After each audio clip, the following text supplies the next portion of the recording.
Complex sentence. What is a complex sentence? Complex সেন্টেন্সটা হচ্ছে যেই সেন্টেন্সে দুইটা ক্লজ থাকবে again like compound sentence, but unlike compound sentence in terms of independent clauses. দুইটা independent clause থাকবে না কমপ্লেক্স সেন্টেন্সে। কমপ্লেক্স সেন্টেন্সে একটা ডিপেন্ডেন্ট আর একটা ইন্ডিপেন্ডেন্ট ক্লজ থাকবে। মাথায় থাকবে দুইটা ক্লজ, একটা ডিপেন্ডেন্ট একটা ইন্ডিপেন্ডেন্ট।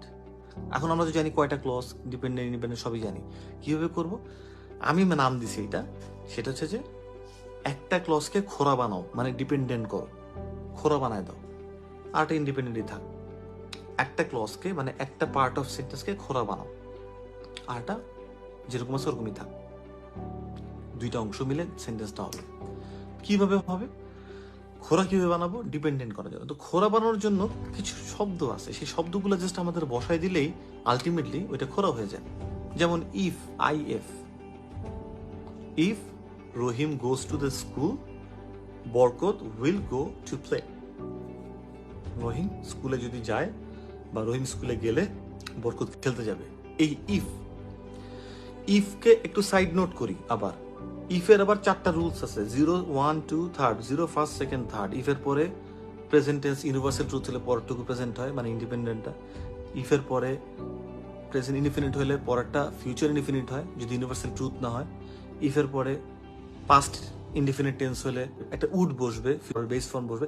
এরকম কয়েকটা জায়গা আছে। তো সচরাচর আমাদের পারফেক্ট টেন্সে বলা লাগে না ইফের ক্ষেত্রে। It's okay if we can go till past tense, এটাই অনেক কিছু। তারপর if I had money I would buy that, অথবা I would buy a car. That's it.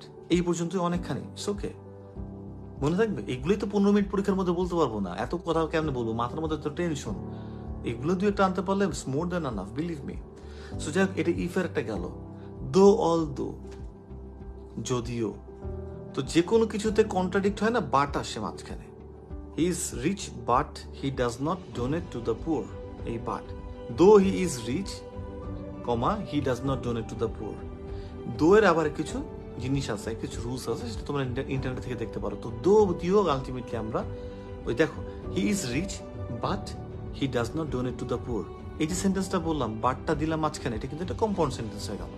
এই কম্পাউন্ড সেন্টেন্স, এই বাটটা সরাই যদি আমি দোটা দিয়ে দিই, though he is rich, comma he does not donate to the poor, যখনই আমরা জিনিসটা আনি তখনই কিন্তু খেলাটা ঘুরে গেল, তখনই কিন্তু কমপ্লেক্সের জায়গায় চলে গেল। সো দো, অল দো, ইফ, এরকম আরো কিছু আছে। কনজাংশনও এর মাঝে মধ্যে বসে, সো দ্যাট, এগুলোও বসে। এবং WH ওয়ার্ড, যেটা খুব ইম্পর্টেন্ট। WH ওয়ার্ড মানে হচ্ছে হু, ওয়্যার, হুইচ, হোয়াট, এগুলো হচ্ছে WH।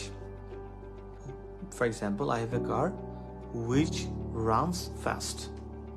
I have a car which runs fast, অথবা that runs fast। কিন্তু that আমার দরকার নেই, which দিয়ে আপাতত করবো, because আমরা WH এ কনসেন্ট্রেট করতেছি। I have a car, I have a t-shirt looks black। I want to go visit a place where I will get peace, অথবা where I get peace।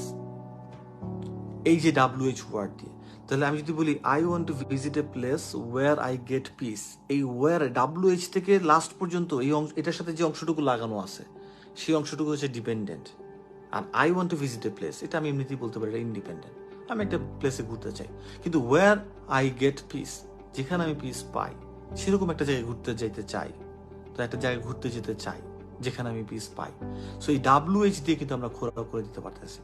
So কমপ্লেক্সটা যখন আমরা বুঝে ফেলি, এই WH ওয়ার্ড দিয়ে যখন আমরা করি, ম্যাক্সিমাম আমাদের হোমওয়ার্কগুলো থাকে WH এর, এবং আমাদের স্টুডেন্টদের হোমওয়ার্কগুলো দিয়ে দিতে হয়, আমাদের টিচিং অ্যাসিস্ট্যান্টরা সেগুলো আবার চেক করে। তো যাই হোক, এটা আমরা নিজেরাই করতে পারবো। তোমরা যদি নাও করতে পারো, কিছু গুগলে দেখলেও তোমরা এখানে একটা ভালো একটা গাইডলাইন পেয়ে যাবে যে WH দিয়ে কিভাবে আমি কমপ্লেক্স সেন্টেন্স তৈরি করতে পারি। কয়েকটা উদাহরণ এখনই দাও এবং ম্যাচ করো আমরা যা যা বলছি, দেখবে সব কিছু মিলে যাচ্ছে, এবং you will be able to apply that in your exam for sure, ইনশাআল্লাহ।